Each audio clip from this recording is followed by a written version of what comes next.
The first thing I heard that morning was not birds or wind over the fields, it was heavy machinery tearing through dirt, like something important was being erased in real time, and by the time I reached the end of my driveway, my entire farm access road was already half gone. Someone had started bulldozing my legal farm road at sunrise, and what made it worse was that the people doing it were not county workers or contractors. They were acting under instructions from an HOA president who clearly had no idea what she had just triggered. My name is Daniel Harper, and my family farm has been operating on this land for over 40 years, long before the surrounding HOA community ever existed. This road was not just dirt and gravel. It was a recorded county easement used for agricultural transport, emergency access, and supply movement for multiple nearby farms. In simple words, it was protected, or at least it was supposed to be. Before this story gets intense, make sure to like and subscribe to Karen Stories Daily, because stories like this show how fast entitlement turns into legal disaster when people ignore basic property law. The HOA president was a woman named Rebecca Mills, and she had been trying to control everything around her. Gated community for years. First, it started with complaints about farm dust drifting toward luxury homes, then noise complaints about early morning trucks, then letters demanding we reroute our equipment away from what she called community view corridors.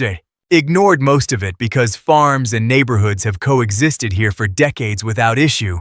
But Rebecca was different. She did not want coexistence. She wanted control.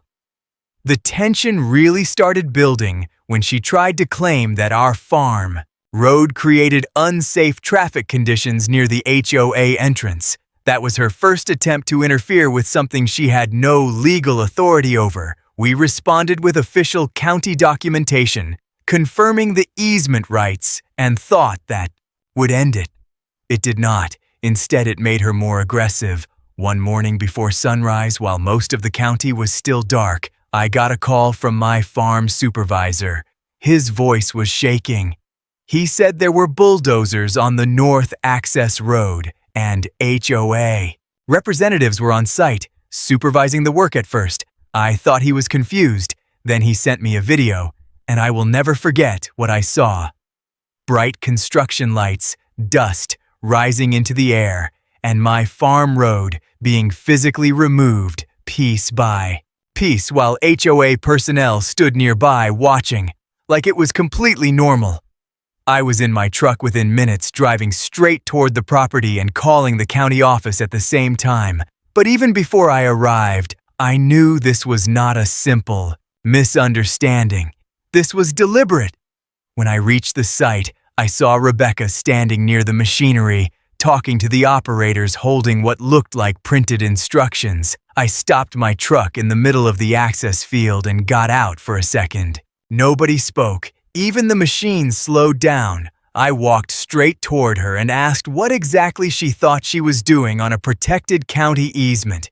She did not hesitate. She said the HOA had voted to improve community safety by redirecting farms, traffic away from residential boundaries, and that the road modification was part of scheduled infrastructure adjustment. I remember just staring at her because every word she said showed she genuinely believed she had authority over county land. Told her calmly to stop all activity immediately because she was destroying a legal access road. She responded by saying, we had been warned multiple times and that community approval superseded outdated usage agreements. That was the moment I realized. This was not just ignorance, this was confidence without legal understanding. Within minutes, I got a call back from the county transportation office. When I explained what was happening, there was a long silence on the line. Then the supervisor said, not allow any further alteration of that road under any circumstances, but by then, it was already too late. A significant portion of the access road had been dug up and blocked with heavy soil piles and equipment. Farm trucks were already being rerouted. causing delays across multiple delivery schedules. I asked Rebecca directly who authorized this work. She said the HOA legal committee approved it after reviewing community impact concerns. I asked for the document. She showed me a printed paper that had no county seal, no easement approval, and no legal backing whatsoever, just HOA letterhead. That was it. At that moment, I knew exactly what was coming next, because you cannot legally destroy or alter a federal or county-protected easement without triggering serious legal consequences, and she had just done exactly that in front of witnesses, cameras, and contractors. I stepped back from the road and made one phone call that changed the entire situation. I contacted my attorney and the county legal department and informed them that a protected agricultural easement had been physically obstructed and partially destroyed by unauthorized parties. The response I got was immediate and very different from anything Rebecca expected, they told me to preserve all evidence and not interfere further because this was now becoming a federal-level escalation due to easement interference regulations. That is when I realized something very important. Rebecca did not just damage a farm road, activated a legal chain reaction she clearly did not understand. And by the time I looked back at the bulldozers still sitting on my land, I already knew this situation was no longer about HOA control. It was about consequences that were now officially in motion. When county officials and legal investigators finally arrived at the site, the first thing they did was shut down all machinery and secure the entire stretch of the damaged farm road as an active investigation zone.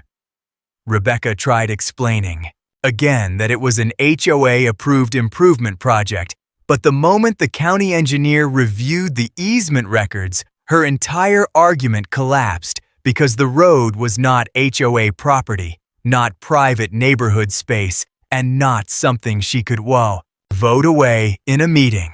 It was a protected agricultural easement with documented county authority, and it had been physically altered without permission. Within hours, survey teams were called in to document the damage while legal officers photographed every section of the bulldozed land. I stood nearby, watching everything unfold. Knowing this had now moved far beyond a neighborhood dispute, this was officially a legal infrastructure case. Rebecca was pulled aside for questioning, and the more she tried to justify the decision, the clearer it became that she had acted without proper authorization from any governing body that actually mattered. The HOA board members who arrived later were visibly panicked and started distancing themselves, immediately claiming they were not fully informed about the scope of the project, but the damage was already done. By the end of the day, I was informed that the county would be pursuing emergency restoration orders along with a formal review of interference. With a protected easement which is taken extremely seriously in rural infrastructure law, my attorney later explained it very simply. You do not remove access from protected land without consequences, and when you damage it, the cost becomes exponential. Over. The next few weeks, engineering teams worked to restore the farm road to its original legal condition, while inspectors calculated the full extent of disruption to agricultural transport routes. The estimated damages, along with business losses and emergency restoration costs, quickly crossed into the million-dollar range, which is why the case escalated toward federal-level review. Rebecca's position in the HOA did not survive the backlash from residents either. People who once supported her started realizing that her actions had put the entire community at legal risk and financial exposure. Meetings turned hostile quickly, and calls for resignation became overwhelming. She eventually stepped down completely once it became clear there was no way to reverse what had been done, and the strangest part was watching the same people who once ignored our concerns suddenly admit that the farm road was never a problem until someone tried to control it without understanding the law. A few Months later, the restored road was reopened under stricter legal protections, ensuring that no HOA or private group could interfere with it again. As for me, I did not need revenge or dramatic confrontation. The system handled it exactly the way it was supposed to once the facts were clear. If you enjoyed this story from Karen Stories Daily, then subscribe and comment below, because I honestly want to know what you think should happen when someone destroys protected land access without understanding the law.